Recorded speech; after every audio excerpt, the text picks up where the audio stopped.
Hi guys! Magandang gabi! Welcome back po dito sa Gandara SRO channel for showbiz update. Andito na naman nga po akong muli nagbabalik.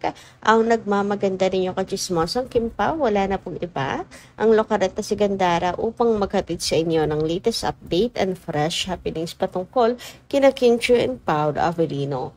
And para nga sa gabing ito, nako, ang pag-uusapan natin ay patungkol dito sa theories na mangyayari po sa The Alibi project ng Kim Pao na kung saan medyo nakakalungkot naman itong theory sapagkat mukhang ang character ni Pao Avellino dito ay mawawala. So, marami ang malungkot based po sa BTS lang naman siya. At syempre, nakokonect naman po ito in love team ng Kim Pao or partner ng Kim Pao na naamoy nila na or feeling nila may yung ibang mga fans parang may mali.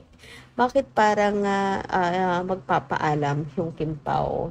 Kasi bakit kailangan ganon? Pag-usapan nga natin yan o napapraning lang ang ilang mga fans.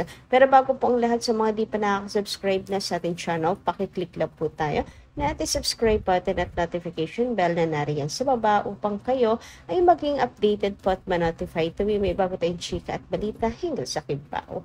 Basta mga balita na may kinalaman kina Kim Chiu and Pao Avellino, sagot na po natin yan. So, simulan na nga po natin ang atin pong mga nasagap na balita ngayong gabi. Unahin natin itong nabasa ko. Sabi dito, my promise is simple.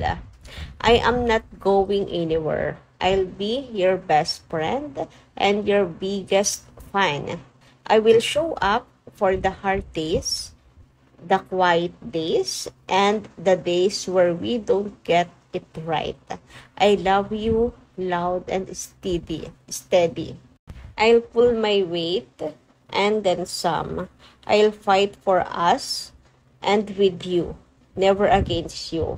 I'll be your safe place, your partner, your equal. I'll support your growth and give you space when you need it. I'll care for you when you are not at your best and remind you who you are when your life tries to dim your light. We're in this together, through the highs and lows and everything in between. Whatever life throws our way, we will face it side by side because that's what love is to me. That's what we are to me. Grabe, para ng wedding vows, no po. So, since Kim Pao yung nakalagay dyan, parang message siya ni Pao to Kim and nakakataba ng puso na talagang andun yung hindi kita iiwan, andito lang ako, I'll be your safe place. Kung bibigyan man kita ng space ay kung kinakailangan mo. Parang ganon. So, ang sarap pakinggan ito.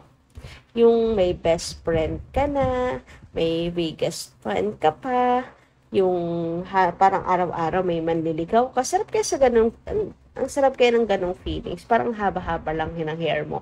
Pero super genuine nitong message, no? Anyway, sabi naman dito, so I guess we're no longer going to see Paulo join any leading man or heartthrobs prods anymore. Cause it's either solo prod or prod with Kim or nothing at all. Pala kayo dyan. And oo nga, no, dati kasama niya yung mga leading men, ganyan. Pero ngayon, solo na si Pao. Ano na siya? Iba na talaga, hindi na siya, talaga, parang starlet lang. Ano na siya? Big name. Solo artist na may partner in life. May partner in life. Hindi. Parang, alam niyo yun, hindi na natin siya nakikita kasi kasama ng iba pang mga leading man, mga heartthrobs. Kasi it's either solo nga or sila, duo ni Kimi sa prod. So, ayan, dapat ganyan lang talaga. Grabe. Pero guys, natutuwa ako kasi meaning nga na si Pao is nakakapag-solo. Malaking pangalan na siya sa industry. I mean, hindi na lang siya pang love team. Like, hindi siya, nakakapag solo nga siya. Nakakapag-solo prod. Hindi siya, puro sila lang ni Kim yung ano niya, appearance niya, kundi pwede siya mag-solo. Ang laking pangalan na ni Paolo Avellino sa industry.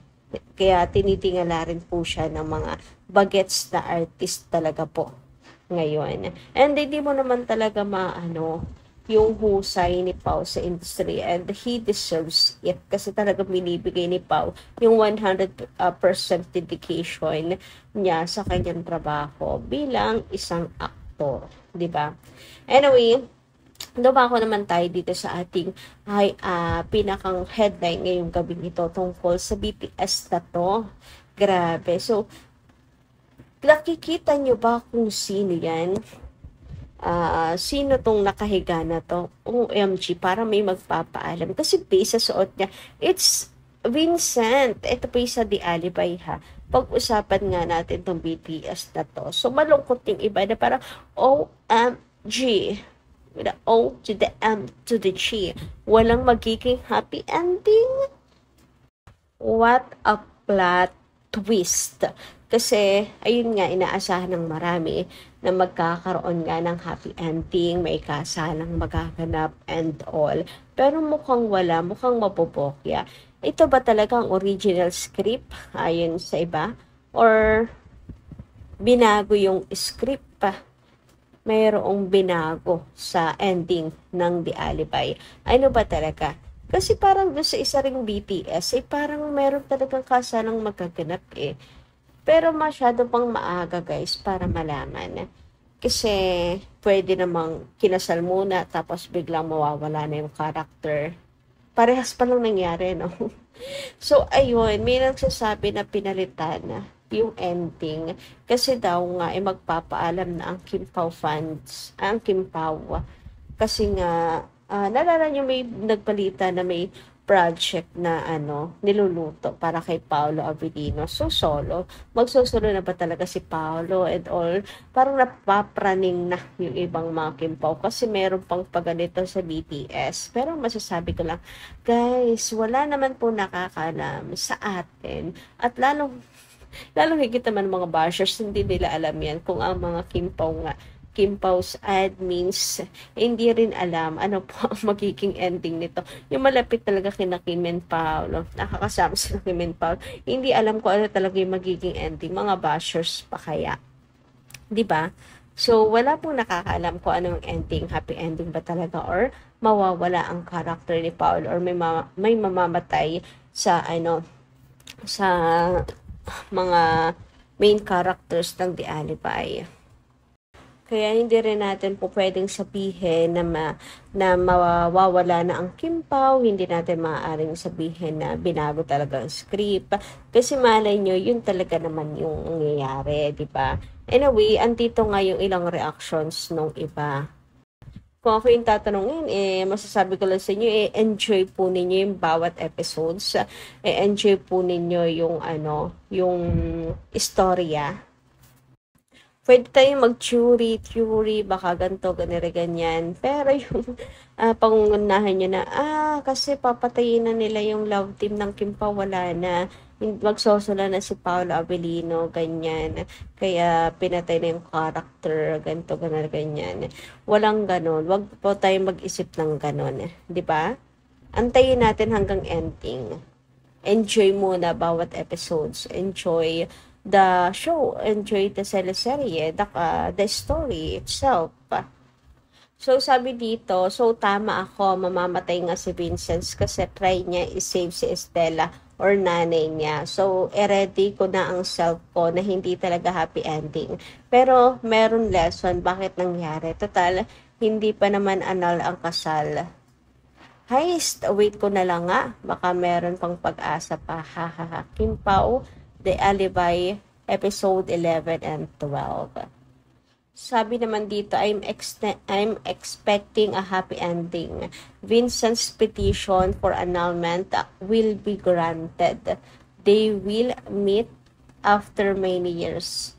New life together in Canada. Problema lang yung families nila kung paano magre-reconcile. While when deeply rooted ang issues on both camps. Sabi kasi dito, I wouldn't imagine the alibi to be happy ending. It has presented events of flawed characters tangled in a web of lives. I hope the creatives will stay true to the tone of the story than making the ending a fan service. Sabi naman dito, ako nga gusto ko mapanakit kasi for sure grabe ang breakdown ni Stella lalo na kapag namatay si Vincent. Minsan kasi sa story, hindi palagi happy ending pero hindi naman natin alam mangyayari. So abang na lang tayo. And yes, and eto kaya ang dahilan ito kaya ang dahilan kung bakit papatayin or tatanggalin pagpapaalam ang karakter ni Paolo, which is si Vincent, para sa ikagaganda ng story, na sa true naman, para sa ikagaganda ng story, hindi lang naman para laging favor sa fans, hindi lang laging fan service, but sa mismong story talaga, yun dapat ang sundan. So, yun kaya ang dahilan. Do you want talaga na isang kalidad na palabas na we're lucky na sa Kim Pao ibinigay. So, tingin nyo, yun kaya ang kasi kasi isipin nyo kahit hindi po maging happy ending, tatatak to at magiging napakagandang project for Kim Pao. Mananatili tayong thankful kasi tatatak to sa mga manonood, tatatak to sa mga viewers, tatatak talaga siya sa sa industriya, kumbaga. So, we're still thankful po tayo even not maging fan service yung ending nito. And naniniwala din ako na Kim and Paolo would be happy, ano man yung maging kalabasan, would be happy na makakagawa sila talaga ng isang palabas na talagang tatatakpo at magiging maganda ang kinalabasan.